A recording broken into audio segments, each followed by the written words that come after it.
The second thing we need to do is cut the bills.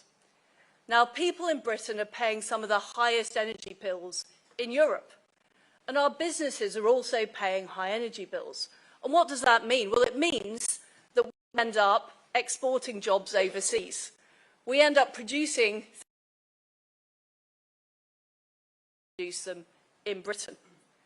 And what we need to do is we need to cut those bills. And it's possible. It's possible to do that because we can see what's happened in the United States when they started using shale gas. We can see what's happened in other countries when they've seen a greater production of energy. And we can learn those lessons here in the United Kingdom. Now, some environmentalists will say using our own gas is not environmentally friendly. But how environmentally friendly is it to rely on regimes abroad, often whom have very poor records for our gas, to ship that gas into the United Kingdom, often at both environmental cost and financial cost? How environmentally friendly is that? And currently, we are projected to be importing 2 gas within 10 years. Now, we are sitting on 50 years' worth of sustainable gas. Can you imagine if we unleash that, what that would mean for households, what that would mean for businesses? Well, we can see from the United States that their energy bills are half what our energy bills are here. Can you imagine the impact it would have on the British economy if we did that? If we unleash that gas that we are sitting on at the moment into our economy. And the fact is that we have already made progress. We're now licensing new fields in the North Sea, but we need to make more progress. We need to unlock our potential, develop our economic security, deliver cheap bills for people across the country, which they're desperately in need of with the difficulties we have with cost of living, at the same time as making our industries efficient, effective, and competitive. And the third thing we need to do is we need to build more homes. The fact is we haven't built enough homes. And it's incredibly difficult if you're a young person to get on the property ladder. It's incredibly difficult to even rent a property in big cities like Manchester and London. It's just far too expensive. And whilst lots of members of Parliament talk about building more homes, it's very difficult to actually get them to vote for reducing the regulation that's stopping the homes being built. It's all about protecting newts or installing a bat bridge. That appears to be the priority rather than building homes. So I think we need to turbocharge the incentives. We need to incentivise local areas to build more homes through giving them tax breaks if they're prepared to get rid of that red tape. And I think we need to do it at a level so we are building 500,000 new homes every year. I think that is the state we are now in. The prices are so high, the cost of living is so difficult for families that we need to build 500,000 homes every year. And that won't just mean people will find it easier to get into a home. People will find it easier to start a family because there will be more affordable housing. Employers will find it easier to employ people somewhere because their workers can afford homes. It will also save the government money. It will save the government money because we will cut our housing benefit bill. We won't need to intervene so much in the housing market because we are making the prices cheaper. And that is fundamental to what these reforms should be about. So there are 3 things we can do. We can axe the tax, we can cut the bills, and we can build the homes. But I'm under no illusion. I don't think this is necessarily easy for us to do. It's difficult.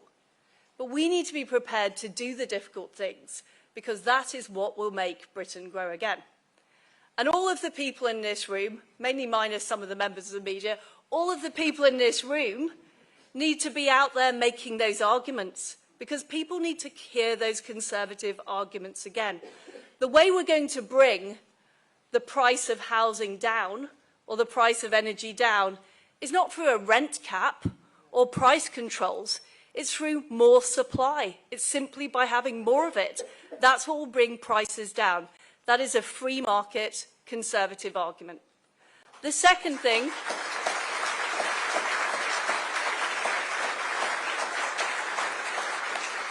and people need to hear these arguments again, the second thing we need to do is acknowledge where we are now. Now, some people have been claiming that we live in some kind of free market paradise in Britain, that somehow the problems we have are as a result of too much neoliberalism. Look at the facts. Government spending as a proportion of GDP is now 46%. It has not been higher since the 1970s, and in fact it was lower for most of the 1970s, apart from 1975.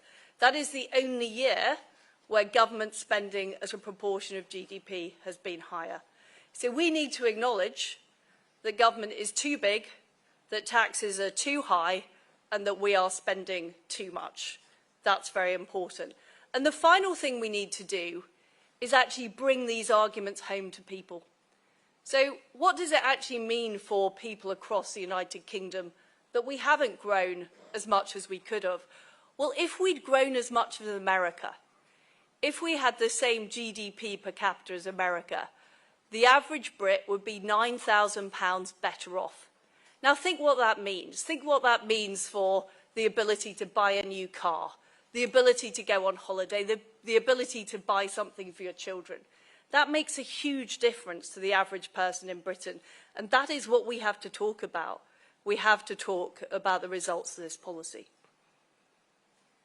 So let's stop taxing and banning things. Let's instead build things and make things. Let's be prepared to make conservative arguments again, even if it's unpopular, even if it's difficult. I want everybody in this room to unleash their inner conservative. And finally, my friends, let's make Britain grow again. Thank you.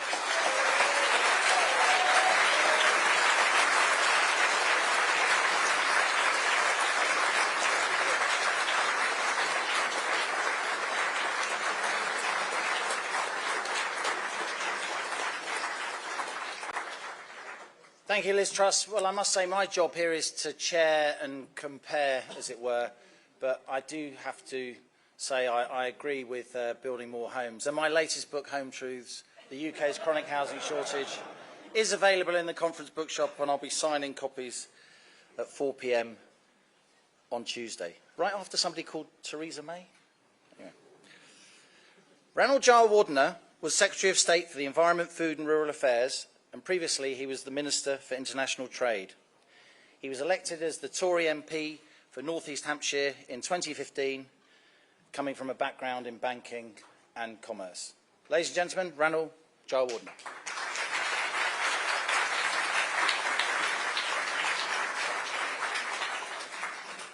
Well, thank you very much, Liam, and thank you everyone for being here. The danger, as those of you who have been to conference before with a session like this, is we all repeat ourselves. So let me try to make a few new points while I'm here. The way I see it, friends, is that economic growth isn't simply a statistic or a fleeting trend. It's the heartbeat of our nation.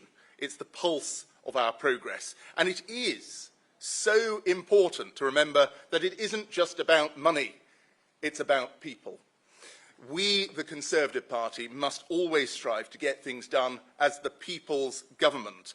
And the true beneficiaries of economic growth are our citizens. They enjoy better jobs, higher wages and improved living standards. Take the United States, as Liz has just said, higher incomes and a better quality of life have become synonymous with their growth story. We too can aspire for such prosperity. Indeed, we must, ensuring that every individual in every corner of our country feels the tangible benefits of a thriving economy. Together, as the Conservative Party, we can build that brighter future. And to truly thrive, we must drive forward our party, our government and our country with purpose.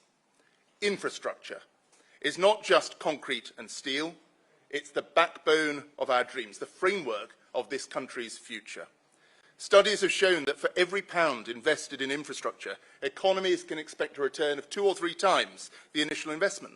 And the proof is seen around the world. From France to the United States, economies have seen significant economic boosts from infrastructure.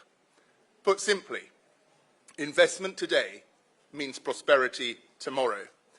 But let's take a closer look at home. You might have heard that the government wanted to build some homes in our cities. But when proposing a new quarter to Cambridge, it was suggested this couldn't possibly happen because we've known that there's not enough water there for years. The problem, my friends, isn't that there's not enough water, it's that we've known about it for years and not done anything about it. The much-needed Cambridgeshire Reservoir serves as a stark example of the planning system's inefficiencies. This vital system has been mired in bureaucratic delays. Construction, can you believe it, won't begin until 2029 at the earliest, and the reservoir might only open 10 years later. Why? Consultations are endless, planning permission and construction dates are pushed further into the future.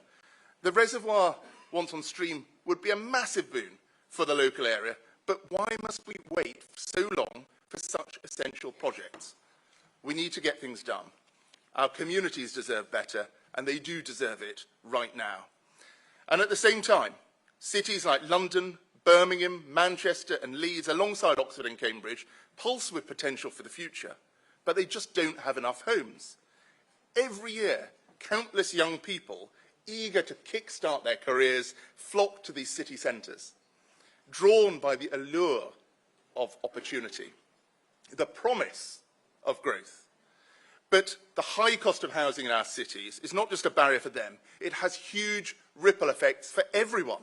As professionals are priced out of our cities, they seek homes in surrounding areas, inadvertently driving up the cost of property there. And that makes it so difficult for people across our country without high London salaries to secure homes, creating a divide that's impossible to bridge.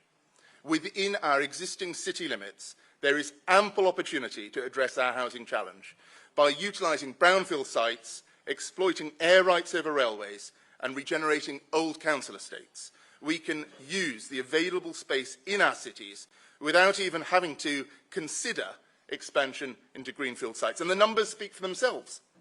In London, with this vast expanse and numerous brownfield sites, there's the potential to build 1 million new homes. Birmingham, Manchester and Leeds could see another 500,000 too.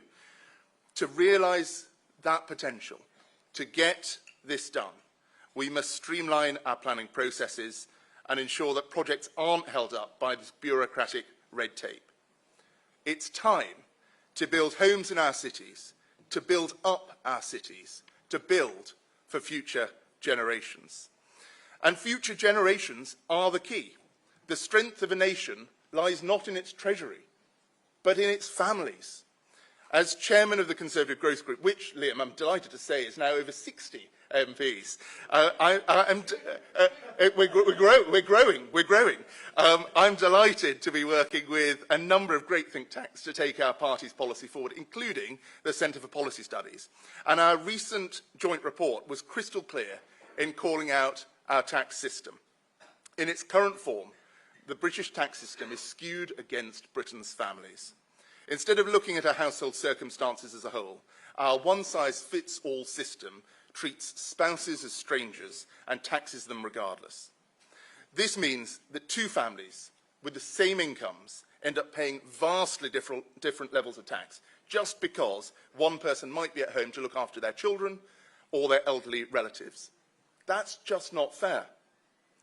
And as good Europeans, all of us, this disparity becomes even starker when we look beyond our shores to near neighbours in France and Germany.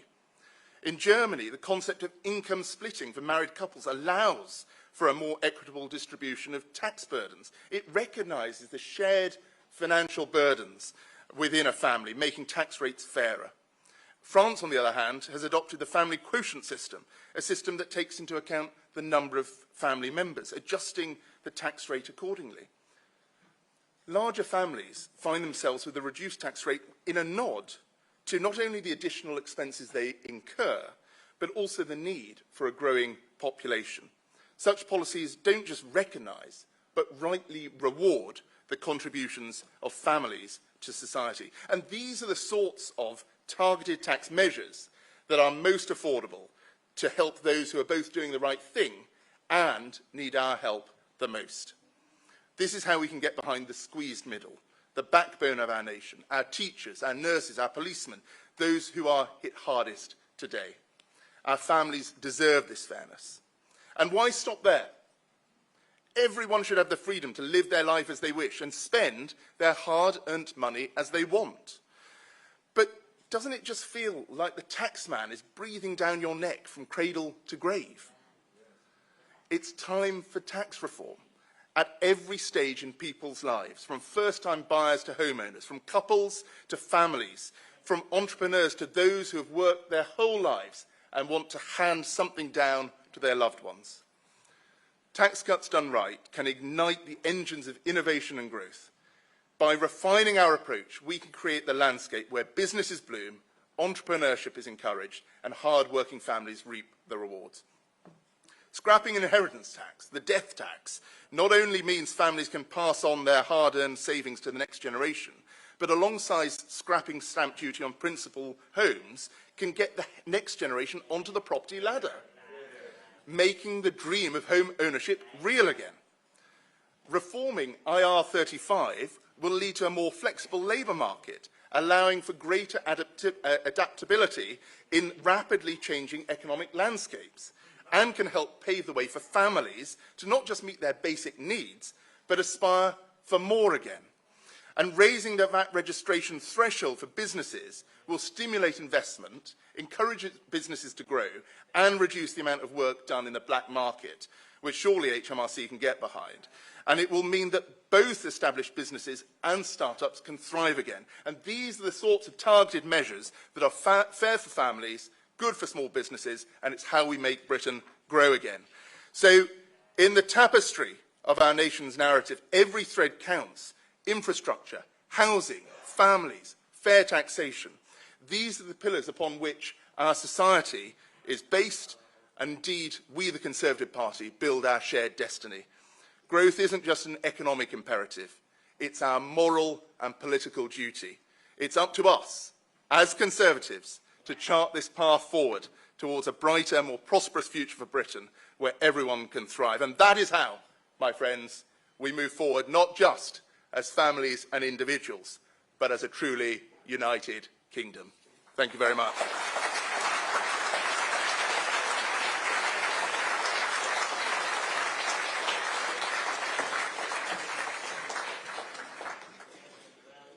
Interesting stuff. So there are now 60 MPs in the Conservative Growth Group. Isn't that about the size of the government's working majority? This debate on tax is going to get very, very interesting. And I think around 30 Tory MPs, including our speakers, have made clear they won't vote for any fiscal measures that include higher taxation. Again, interesting, as the government tries to get its budget through the House of Commons. Just saying. Jacob Rees-Mogg has been MP for North East Somerset since 2010, a former leader of the House, a former business secretary. He also previously chaired the ERG. Sometimes somewhat unkindly called, if I may, the right honourable member for the early 18th century, Jacob's actually widely respected across the House for his mastery of policy detail and particularly the procedures of the House of Commons.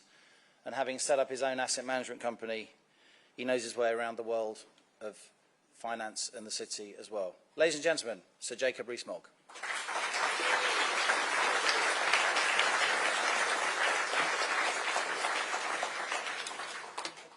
Liam forgot to say I'm also a GB News presenter, so for those of you who watch, I am still Jacob Rees-Mogg. And we've got a whole bevy of GB News presenters here this afternoon. Thank you all for coming. We're obviously all pro-growth, but let me do a survey of opinion. Who here thinks the state is too big, spends too much money? Hands up. Yeah, one or two who don't. Not, perhaps they've come to the wrong conference, they should be somewhere next week. And that is the size of our challenge, as Liz said. It's 46% of the nation's wealth every year is being spent by the government. And what do we know as one of the fundamental principles of conservatism? What do we exude from every pore as conservatives as a thought, if thoughts can be exuded from every pore?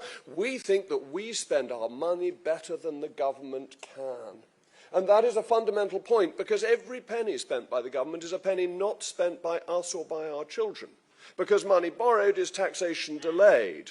It isn't free money, it isn't funny money, it isn't the magic money tree. It is taxation postponed. And we know that we spend it better. So that must be our starting point when we talk about tax, that the state should do less and do what it does better.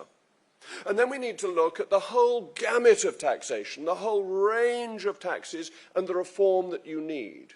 Because yes, there are important bits to do, and I entirely agree with Ranel that IR35 should be scrapped, and that death duties, that pernicious tax, you know, the undertaker comes with the taxman following behind, pulling a long face as he takes the money out of the coffin before it's even buried. I mean, the horror of death duties is one that we should never forget. But it's worse than that. It's not just mean, it's a bad tax. Why are death duties a bad tax? Because they lead to misallocation of capital. Why does that matter? It matters because our economy will only grow, make Britain grow again, if capital is allocated well. Whereas all sorts of people allocate their capital to avoid inheritance tax. And that means they hold into investments too long, they don't put it in to equities except on the AIM market, they put it endlessly into farmland. Asset misallocation is a great holder back of growth. So yes, it's an important tax to deal with, but actually we need to look at our whole structure. Because what are you aiming to do with taxation? You are aiming to raise the money you need with the least economic distortion. And what we currently do is have endless distortion because politicians want you to do certain things. They think some things are good for you and some things are bad for you. And therefore the tax system should be giving incentives one way and another. As Ranel says, taxman doesn't much like the family, so you lose out if you're in a family. It thinks that capital investment by firms is automatically good, and therefore has a high rate of corporation tax with lots of offsets. This is precisely the wrong way round. You want to have low rates of tax with very few offsets. That's what Ronald Reagan did so successfully. And what happens? You grow the tax base because you grow the economy. And if you grow the tax base, you can spend money, the government can spend taxpayers' money, and afford to do things that people want. That doesn't make the expenditure necessarily efficient, but at least it makes it affordable. So we should be really ambitious in the details of tax reform, in going through it to simplify, to work out what each tax does and whether it is justifiable. Now, unfortunately, and I have to tell you things that you won't necessarily like to hear as well as all the jolly ones, income tax is a very efficient tax, as is a sales tax of some kind. You might argue about reforming VAT as it currently works, and I've certainly increased the threshold, but they're both good taxes because they fall on things that you have to do. You have to be paid. Well, if tax gets to 100%, you might decide to be a volunteer, but by and large, you have to be paid, and you have to buy things. So those taxes have a cash flow attached to them that is essential. So they're an efficient way of taxing without economic distortion. Capital taxation, whether it's capital gains tax, death duties, or stamp duties, are oddly voluntary taxes. Now, I'm not saying you should go off and be cryogenically frozen to keep yourself in some sense alive to avoid death duties, but it is nonetheless a voluntary tax. You can arrange your affairs not to pay it. Capital gains tax, you decide to pay it when you sell an asset, and stamp duty, you decide not to buy a house because stamp duty is too high. Voluntary taxes are bad and inefficient and economically distorting taxes. So that's where we need tax reform, and we need ideally simplicity. Now, this will shock you all. I'm glad most of you are sitting down. The ones of you standing at the back have the smelling salts ready, because I had a plan last year that was too radical even for Liz Truss, if you could imagine such a shocking thing. I mean, how could I let the side down in such a way? I thought we should have a flat tax. And I actually think it's affordable. If, there is a big if on this, it's if the Treasury's statistics are right. Now, normally they're not, so it may be that it doesn't quite work, but you could get rid of all the allowances and get to a flat tax of 20%. And I think that would give us a real opportunity for growth, because look what's happened to Estonia. Extraordinary growth it's achieved with a flat tax. So we want to look at the details and simplify.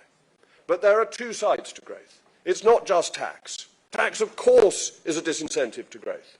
But there's regulation as well, that great burden of regulation. Now, in this room of young Conservative activists, none of you other than me will remember the 1979 Conservative Party political broadcast, when we had a runner, 3 runners, I think, come out, and one of them had a Union Jack on. And the one with the Union Jack was winning the race. How politically incorrect is that nowadays, to say that the United Kingdom might be winning a global competitive race? Nonetheless, we were. Until some bureaucrat came on and put a weight round the runner, and then another weight round the runner, and then another one, and the poor old runner was struggling, rather like I do when running races with my children. I always lose, and I effectively, metaphorically, have these weights round me. And that's what we've done to the economy with regulation, and we should change it. I was very pleased that the Prime Minister has rowed back on some green regulations. They are bonkers, and they are ruining our industry. In my 7 weeks as Energy Secretary, I discovered that British Steel was being expected to produce steel on which it would have a cash loss to maintain its ETSs, its emission trading scheme credits, because otherwise it would lose them and it would be priced out of producing when the market recovered. This is mad. What do we do instead? We import the steel from China and we say they're Chinese emissions rather than British emissions. We are strangling British industry with lunatic energy regulations that make our electricity, I think, the 3rd highest in the world after those bastions of free trade, Denmark and Germany. The US has about half the cost of energy that we do. So that's one of the things we must do. We must look at these green regulations and say, look, let's be frank about it. We don't make a blind bit of difference. We could close down, we could turn all the lights out. We could switch off the television cameras here, which would be a sadness for us all. And still, in about 2 minutes, China would have made up all the emissions that were coming from the lights we are burning and the cameras that are whirring. We don't make any difference. We are just making people's lives harder, and we ought to stop doing that. We also need to look at the effects of regulation. And I hope you've all read Rory Sutherland's Spectator piece on the ridiculousness of 20-mile-an-hour speed limits and the incredible effect they have on deliveries because they make things so much less efficient. Speed and efficiency relate. So we need to look at the whole gamut of regulations. We need to challenge vested interests. Ladies and gentlemen, what is the point of politicians? Now, that may be a metaphysical question which you answer when you go home this evening, or to think about in Mail Mog when you're watching GB News between 8 and 9 o'clock this evening, having watched Nigel between 7 and 8. But surely our point is to help you make your lives better and to assume you have the same ambitions as we do. And what ambitions do we all have? That our children and potentially grandchildren should have a better standard of living than we do. Shouldn't that be driving us every day? And shouldn't that mean we therefore want greater prosperity and efficiency within our economy? And that we're on the side of the individual, the consumer, against the protectionist corporation? Now take the REACH regulations. You all know about the REACH regulations, I expect. They're the chemical regulations that the chemical industry hated, campaigned, paid wealthy lobbyists to oppose until they came in, at which point they paid the same wealthy lobbyists to campaign to keep them. Because they said, well, we paid for them, and therefore let's keep the high prices. We should be on the side of the consumer and low prices and challenge vested interests. Take the city, something I know a little bit about, and MiFID II. Well, MiFID II was hated when it came in, but once people had implemented it, of course it's a barrier to entry. It's a closed shop. Didn't Margaret Thatcher get rid of the closed shop for trade unions? Well, I want to get rid of the closed shop for businesses. We're on the side of competition. We're not on the side of corporate self-interest. Business, not self-interest. And therefore we should get rid of MiFID II. We should be open to the world, because I worry that we're going in the opposite direction. Now, who here thinks, I'm going to do another poll, who here thinks just in principle that French food is dangerous? Just automatically dangerous? One wise gentleman there. Now, look, I don't like their stinky cheese very much. I'm afraid I think a gentleman only eats cheddar and Stilton. But having said that, I think it should be free to import it without having a vet inspect it before it comes over. Now, it may be that the French want a vet to inspect our cheddar cheese, but that's their fault and a damage to their consumer. We should not damage our consumer retaliatorily just because others are doing it. We have to have an open, free market. We should get rid of all the remaining tariffs. Now, we may have to scale them back to protect the farmers over 10 years, but they must go. Who here wants more expensive food? No, one person wants more expensive food. You're a hero, sir. Brave man. I want cheaper food. I want hormone-injected beef from New Zealand, well, not New Zealand, from Australia.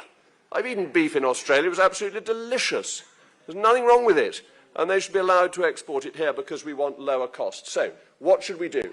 To make Britain grow again, we should be on the side of the consumer. What should we do about taxation? Reform it so it actually works, so that we have a sensible system. And what should we do with regulation? We should go through it with a fine-tooth comb. We should get rid of little regulations and big regulations, fat ones, thin ones, tall ones, long ones, and reduce them in size to make Britain grow again. Thank you.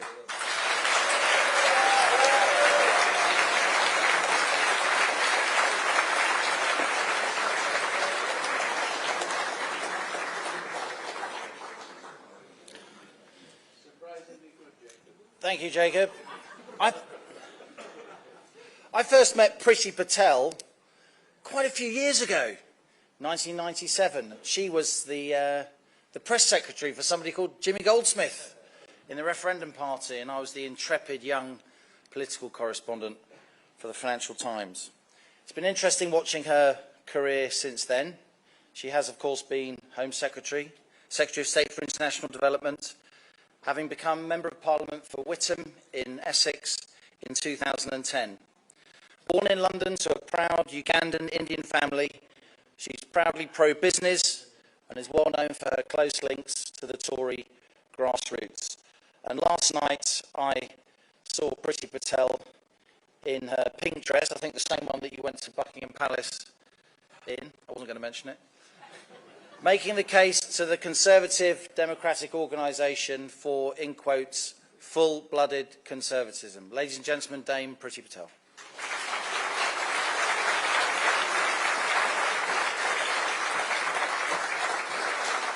Well, Liam, thank you for aging me so well, basically. And look, my friends, ladies and gentlemen, it's an absolute pleasure not just to be here today, but actually to see so many of our grassroots activists in the room at our party conference, because at the end of the day, as Liam has just disclosed, I'm so ancient, I remember the days when party conference was not full of journalists, no disrespect to our friends, but actually it was for our members, led by our members, and also our policies were driven by our members as well. So I'm delighted to be here today because, you know, this is exactly what we stand for as Conservatives. We want our country to be successful. We want our country to be thriving and growing, a beacon of light in the world.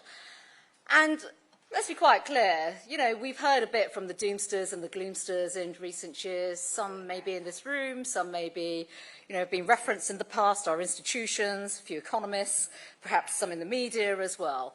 But look, we as Conservatives believe in enterprise, we believe in growth, and quite frankly, we believe in the success of our country. We believe in Britain, and that is absolutely crucial, it really is. And we've already heard from my colleagues and friends. You know, we've seen over recent years, Liz has touched on this, Jacob and Ranil as well. There's a major theme here. Yes, we want growth. Yes, we need the reforms that have been touched on already. But actually, our country has suffered from low growth and poor productivity for too long, for many of the reasons, actually, that have been said already. And, of course, everyone wants to comment on that. But at the end of the day, we've also been subject, actually, when we think about the political climate, and Liam has touched on this too, you know, we have people denounce Brexit, oppose free markets despite saying that they are pro-free markets, grown the size of the state. And of course, where has that got that? That's got us into the state that we're in right now. High taxes, low growth, poor productivity. But the sad thing is, of course, my friends, this has all happened both under Labour governments and Conservative governments.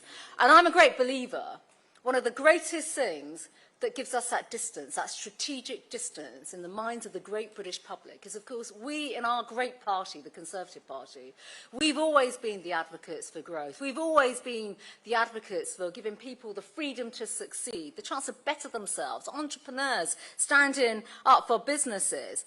But when we have seen in this century alone annual growth past 3% in just 4 years, and 2 of those were when the economy bounced back from the pandemic lockdown, when you compare that, and Jacob has touched on this already, to the halcyon days almost, to the growth that we experienced in the 1980s, and just think about this, that was an era when there was high inflation, high unemployment, amazing reforms that took place actually by a great Conservative leader, a radical reforming Prime Minister, unleashed growth in the city. You know, during that time, back then, just in 1 decade, we had 4 years of economic growth above 3%. A decade where billions more was added to our economy, where new jobs, businesses were created and established, and more people benefited from, yes, the wealth that was created. The fact that families could choose, as Liz has said, the chance to spend more of their hard-pressed money on the things that they chose to do, and not always the state. It's worth reminding ourselves, of course, that was a period when we defeated socialism and did something else that we do not speak about enough right now, celebrated success. That's the success of the people that create growth, the people that create jobs. We've heard already why we've gone backwards in terms of faltering economic growth. We've heard about the regulations, the need for reforms, the fact that the size of the state is just too big, when we are spending more than we are even receiving in tax take itself. So the case for growth is really self-evident, and many of you have heard this already, but this is actually about core principles, the principles that we, as politicians, as actually, I should say this, Conservative Party politicians, that believe in economic freedoms and low taxes, because of course that's what we as Conservatives must always make the case for, my friends, because if we don't do that, no one else will do that. And if we do not, of course, Britain will just sleepwalk into a sleepier, darker, and actually I think more sinister version of this under Starmer and Labour. We haven't even mentioned the prospect of what a socialist government would do to our country. But this is, of course, why we are here today, because we do believe not just in growing the economy stronger, we do believe in the principles of sound money. Yes, living within our means as well. We do believe in tackling debt. The fact that government debt is now reaching record-breaking levels, and that's despite, you know, the work that takes place. Even by the Chancellor today, he's obviously got the autumn statement to look forward to and will have to make some difficult decisions. But the government is planning to take a record-breaking £1 billion in taxes from families and businesses, and the deficit alone could be £130 billion. The more the state spends, the more the state taxes. And that is what is creating the challenges that we are seeing. And you've heard just some ideas already about the prospects of reform. And this is really where we as Conservatives have to be the pioneers on tax reform, simpler taxes, deregulation, take away the complexities in the systems that we see. And actually, all my colleagues in government have experienced this self in terms of the hard choices we as politicians, political leaders, have to make. And there is something else, actually, about government spending and state spending. Because it is a bit lazy, quite frankly, and it's too easy when you're a Secretary of State to say, oh, you know, I need to fund this project, let's just scurry off to the Treasury with a begging basket and, you know, just ask the Chancellor or the Chief Secretary for a bit more money and we'll negotiate it within the margins and all this kind of stuff. Last year when I was Home Secretary, and this was way before the strikes all came in and everything else, it was quite obvious that there was going to be some significant negotiations in government around pay negotiations, and we all know the processes around public sector pay negotiations. I made it my mission to take resources from the back office, from the Home Office, from police and crime commissioners to give bobbies on the beat actually the pay increase that they deserve, particularly those on lower pay. And that is actually more bobbies on the beat and not bureaucrats in their Whitehall bunkers literally coming up with the same old prescriptions. The same old prescriptions, oh, go to the Treasury or negotiate it in the next spending route and all of that kind of stuff. That is simply not a sustainable position to be in. And my friends, if we think about this, when you see the size of the state right now, when you see the amount of government spending that's taking place, these are the norms that have to be challenged. And we, whether it's in government or even on the backbenches, we must absolutely aid our colleagues in government to say, think not just radically, but think to do things differently. And as Conservatives, we must be relentless, actually, in cutting out wasteful spending, but also inappropriate spending. Jacob has already just touched on the REACH regulations and the flip-flopping that goes on between positions that are taken and, you know, which is the activist voice that we're going to defend and support that day. But the fundamental principle here, my friends, is that taxpayers' hard-earned money has to be not just spent, but invested and used in a diligent and thoughtful way, and the right kind of services. So I absolutely agree with so much of what has been said today, my colleagues, and actually their work in government too. And, you know, as a moment of reflection, back in the day, and this was back in the 1980s, many people, and there are so many, it's been so well documented, you think about the 364 economists signing that infamous letter, you know, completely rejecting the Margaret Thatcher and Geoffrey Howe premise around economic reforms and liberalisation. Those economic reforms and liberalisation that took place transformed our country for the better. It really did.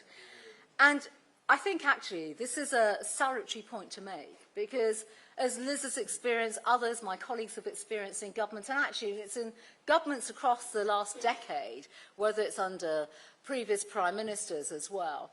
It's so easy for the naysayers to basically say, that's too difficult, that's too controversial, that's not going to work. It's too easy to run down politicians that want to be radical and reforming and come up with new ideas. And it is just too easy, and if I may say so, quite lazy to vilify politicians that actually want to stand up and give voice for reform. And that is why I think, you know, we are a year out now, potentially, before a general election. And this is a crucial period in our time, I think, as a political party. This is effectively what will differentiate us from the Socialist Party under Keir Starmer. We need to get growth back, and you've heard the arguments today as to how and why. We cannot be timid anymore, we cannot be risk-adverse, and we cannot accept the status quo. Because currently, politicians in this country are just accepting big government, and we cannot have that. It's down to this generation of politicians to give the leadership from a Conservative government that will re-energise the companies that you've heard about today, bring back the spirit of dynamism back into our economy, but actually back to the people of Britain once and for all. And that is how we make Britain grow again, and that is how we inspire investors to come back to our country and make sure they are the ones that help to grow our country so it becomes a beacon of success once again. Thank you very much.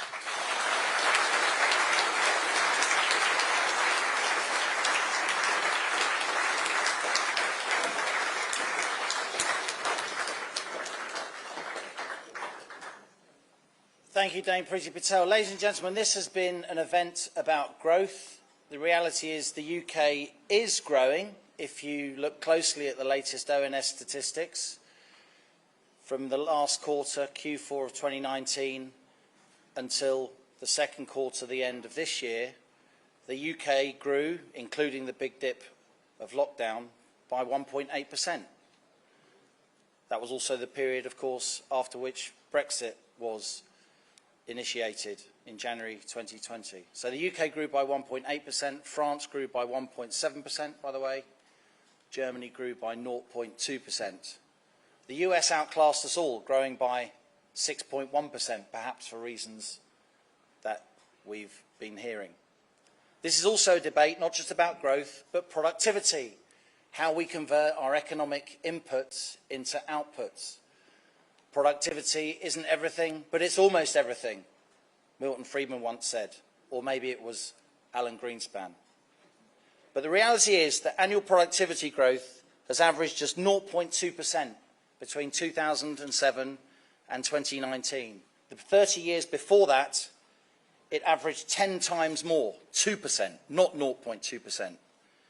And had we had pre-financial crisis rates of productivity growth, since then, ladies and gentlemen, the average UK worker would be at least £5,000 a year better off.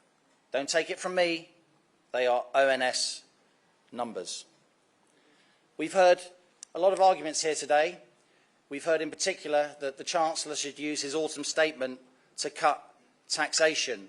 We've heard from former cabinet ministers, and we've heard that there are 60 MPs on the Tory benches supporting them. We're all now going to listen to the Chancellor, who's going to say something completely different. No tax cuts, at least for now. Some people will call that a split. Some people will call it a gaffe. Some people will call it chaos. Other people would call it democracy. Ladies and gentlemen, thank you for having me. I leave it to you to judge. Thank you.